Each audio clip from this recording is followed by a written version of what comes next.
오늘 우리에게 주시는 말씀은 구약 성경입니다. 출애굽기 5장 1절부터 4절까지입니다. 구약 성경 88쪽입니다.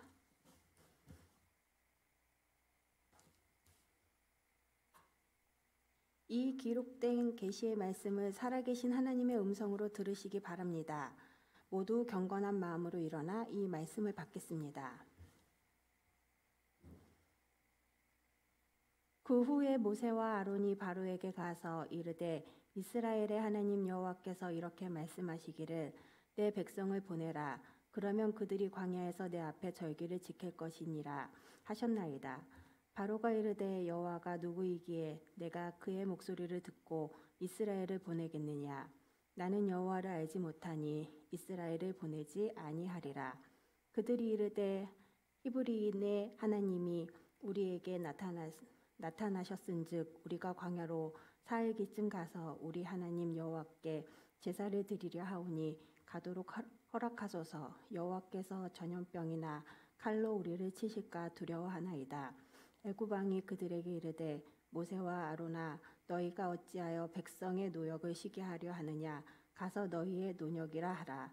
이것은 하나님의 말씀입니다. 아멘.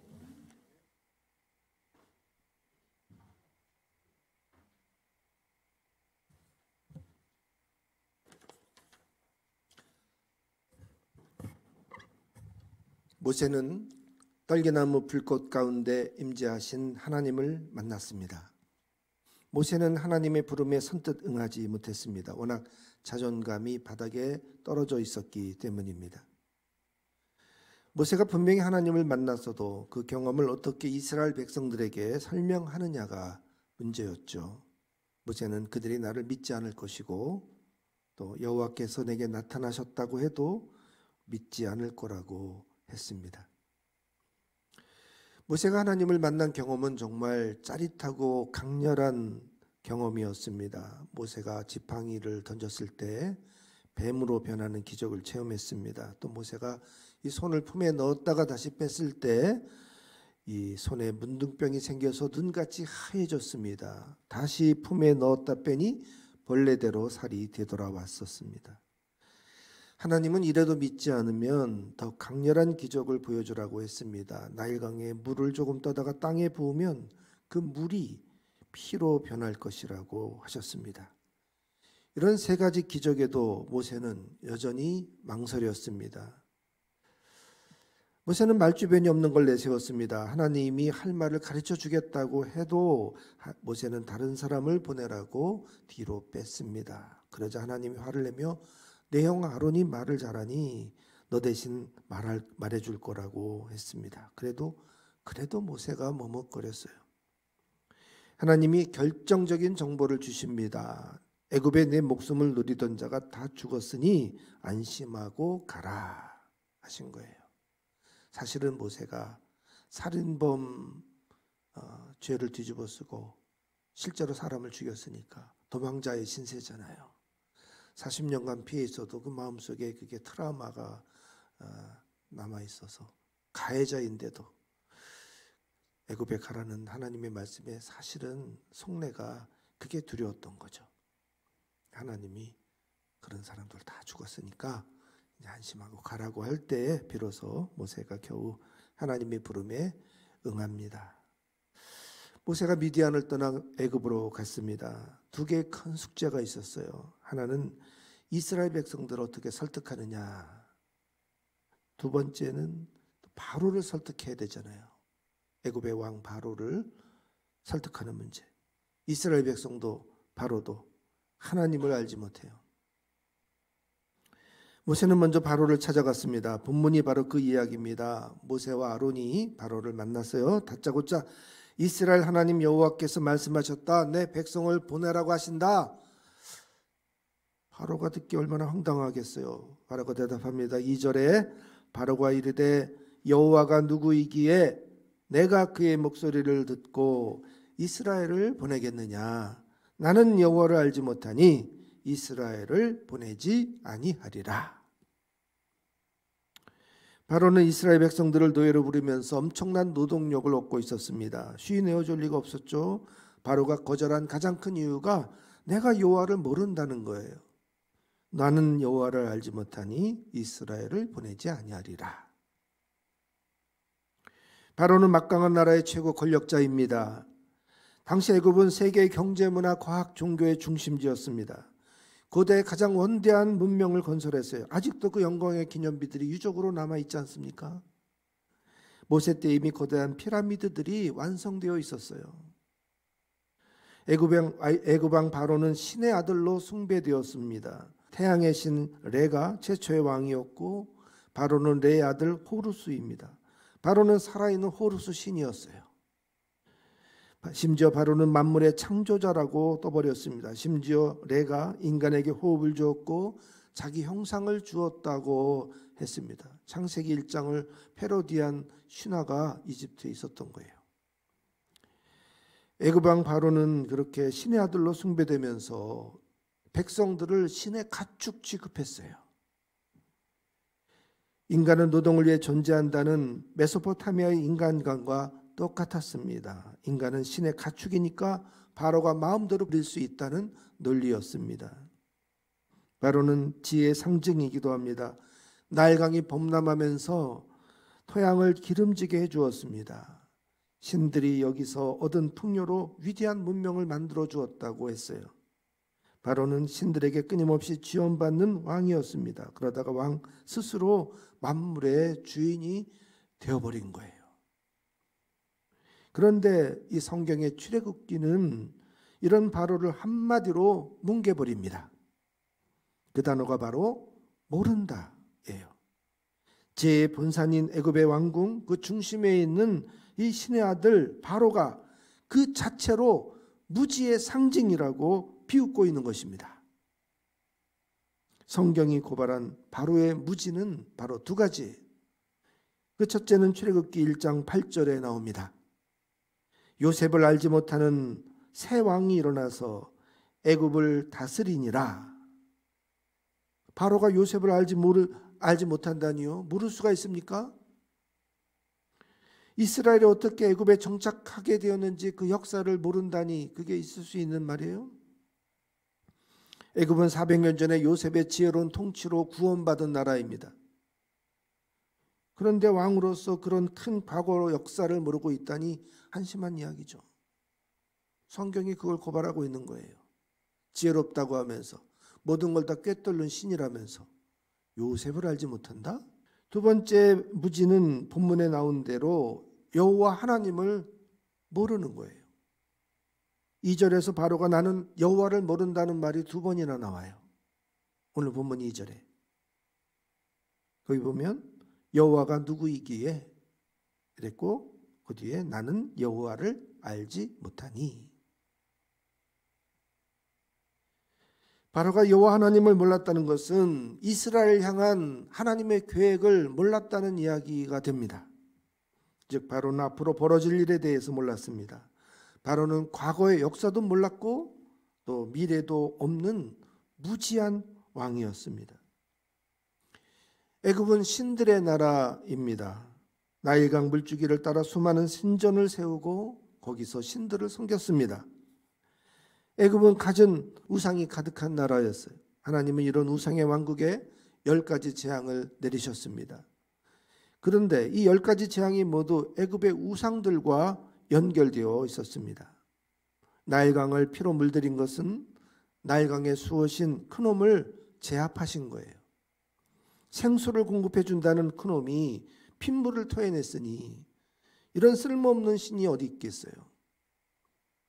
두 번째 개구리 재앙은 크놈의 아내이면서 개구리 형상을 갖고 있는 헤크트 여신을 빗댄 거예요. 오히려 큰 피해를 준 셈이 됐죠. 이 재앙은 땅을 풍요롭게 한다는 세부와 아코르 신을 풍요가 아닌 재앙을 주는 신으로 만들어버렸어요. 파리 재앙은 성가신 파리를 제압해주는 투구 풍뎅이 카페라 신을 무기력하게 만들었습니다. 악질 재앙은 암소의 수어신 하도르가 가축을 지켜주기는커녕 다 질병에 걸려 죽게 만들었어요. 독종 재앙은 의술의 신 아모탭도 어찌하지 못했어요. 우박제왕은 기후를 주관하는 하늘의 여신 오시리스의 어머니 누트가 지켜주지 못한 거예요. 메뚜기 제왕은 곡물의 수호신 세드를 제압했어요. 흑암 제왕이 아주 재앙의 클라이막스입니다. 애굽의 대표신인 태양의 신 라 신이 있죠. 또 세케트라는 신이 있어요. 이걸 꼼짝 못하게 만든 거예요. 애굽은 햇빛이 쨍쨍한 나라입니다. 그걸로 곡물이 아주 잘 연그른 풍요로운 나라였죠. 그런데 그 햇빛이 가려졌을 때 애굽의 백성들은 큰 충격을 받았어요. 그리고 이 어두움은 10번째 마지막 재앙까지 계속 이어집니다. 캄캄함이 아직도 유지되고 있을 때 장자의 죽음이 내려진 거죠. 이게 결정적인 한 방이었어요. 생명을 주관한다는 오시리스 신을 무기력하게 만든 재앙이었습니다. 하나님은 애굽에서 의지하고 섬기는 신들을 하나씩 짓밟았습니다. 재앙이 임할 때마다 바로는 무기력한 신들의 실체를 봤어요. 반면에 여호와 하나님이 얼마나 전능하신 신이신지를 깨닫게 된 것입니다. 그런데 바로의 마음이 아주 강팍했어요. 결국 장자의 죽음을 보고야 항복했죠. 하는 수 없이 이스라엘 백성들을 출애굽하라고 허락했습니다. 이스라엘 백성들이 모여서 떠나는 그 광경에 마음이 막 속이 뒤집혀졌어요. 그렇게까지 백성들이 많을 줄을 몰랐던 거죠. 이스라엘 백성들이 바알스본 맞은편 바닷가에 장막을 쳤다는 정보가 들어왔습니다. 그쪽에는 길이 없어요. 홍해로 막혀 있었습니다. 바로가 다시 꿍꿍이가 생겼어요. 애굽의 모든 군대를 동원해 추격했습니다. 못 가질 바에 아주 다 싹 죽여버리겠다는 심보였죠. 이때 이스라엘의 앞길은 바다에 막혀서 절대 위기였습니다. 하지만 이것은 바로의 싹을 잘라버리려고 했던 하나님의 계획이었어요. 하나님은 홍해를 갈라 길을 내셨습니다. 이스라엘 백성들이 다 건널 때쯤 애굽의 군대는 바다 가운데까지 들어왔습니다. 하나님은 새벽에 애굽 군대를 어지럽게 만드셨어요. 병거 바퀴가 벗겨지고 진흙탕에 빠지면서 우왕좌왕했습니다. 이때 하나님이 바다를 덮어버렸어요. 뒤따르던 애굽의 병거와 기병들은 물에 덮여 하나도 남김없이 수장되었습니다. 이 과정에서 천지를 주관한다고 믿었던 애굽의 신들에 대한 신뢰가 산산조각 나고 말았습니다. 애굽의 신들은 유익이 아닌 해를 끼치는 존재들이었던 것입니다. 애굽이 철저하게 징계를 받는 동안 이스라엘은 하나님의 돌보심을 받았습니다. 애굽이 흑암에 있을 때 이스라엘은 빛이 있었습니다. 애굽의 군대가 홍해에 수장될 때 이스라엘은 마른 땅을 유유히 걸어 나왔습니다. 애굽이 핏물을 마시게 되었지만 이스라엘은 쓴물을 단물로 바꿔 마셨습니다. 애굽은 우박과 메뚜기로 농작물들이 초토화되었지만 이스라엘은 만나가 내리고 하늘에서 메뚜기떼로 가득히 덮여 내려왔어요. 맛있는 고기를 영양가 많은 만나를 먹었던 거죠. 애굽은 철저하게 창조의 파괴를 경험했지만 이스라엘은 새 창조의 기적을 체험했던 것입니다. 이제 바로는 여호와 하나님이 참 신이신 줄 알게 되었습니다. 하나님은 바로가 여호와 하나님이 어떤 신이신 줄을 알게 하셨어요. 이렇게 하나님은 양극단의 두 그룹을 향해 전능하신가 만유의 주되심을 유감없이 보여주신 것입니다. 하나님이 당신을 알릴 계획을 세우셨어요. 성경을 보면 7장 5절에 보세요. 내가 내 손을 애굽 위에 펴서 이스라엘 자손을 그 땅에서 인도해 낼 때야 애굽 사람이 나를 여호와인 줄 알리라.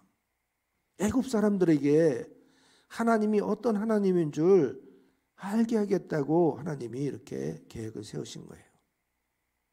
그 다음에 6장 7절에도 보면 너희로 내 백성으로 삼고 나는 너희 하나님이 되리니 나는 애굽 사람의 무거운 짐 밑에서 너희를 빼어낸 너희 하나님 여호와인 줄 너희가 알리라. 이거는 뭐예요?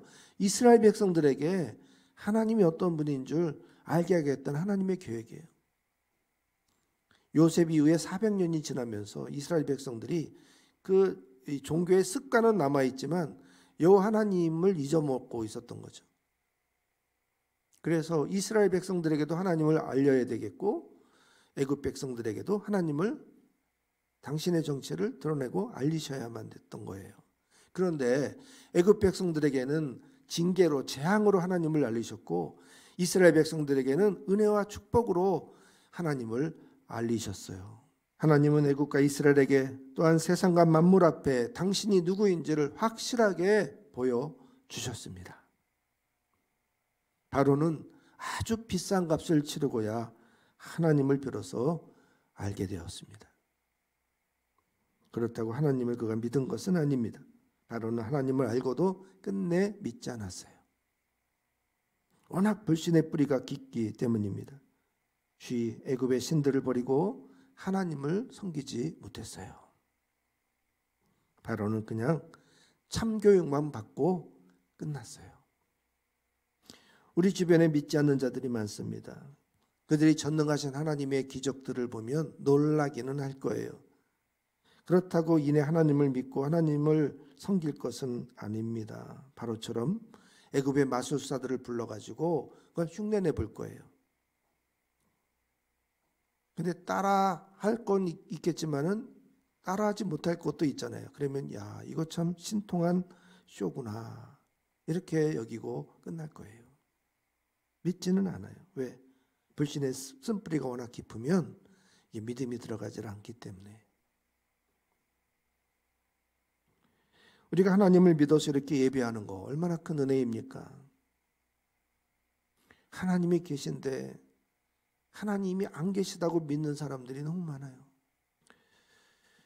하나님이 우리를 구원 백성으로 택해 주신 것이 은혜입니다. 불신자들이 고통의 징계를 받을 때 믿는 자들은 새 창조의 기적을 체험하게 될 것입니다. 우리를 구원하시는 은혜의 하나님, 사랑의 하나님을 끝까지 잘 믿으십시다.